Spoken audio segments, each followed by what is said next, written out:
तर मित्रांनो, आत्ता आपण आलेलो होतो नाही सकाळी 4:15च्या दरम्यान म्हणजे लोणंदहून कोल्हापूरला ट्रेनने आलो. ट्रेनने नंतर बाळूमामाचं दर्शन घेतलं आणि बाळूमामाचं दर्शन घेतल्याच्या नंतर महालक्ष्मीच्या दर्शनाला आलो.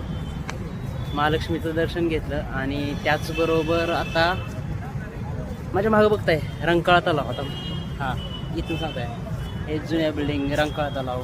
इथं भरपूर फोटोशूट वगैरे होतात आणि इथं शेजारी महादेव मंदिर आहे. एकदम जुनं पुराण दगडातलं बांधलेलं मंदिर आहे. चला एकदा त्यांचं दर्शन करावं. दर्शन घ्या, पाया पडा. तर चला आता आलो आम्ही सगळे जवळपास. हा माझा मित्र स्वप्नील. स्वप्नील दिसते. हां मित्रांनो, लाईक करा, शेअर करा आणि सबस्क्राईब करा. नाही, महत्वाचं लाईक आणि सबस्क्राईब एवढंच करा. शेअर सुद्धा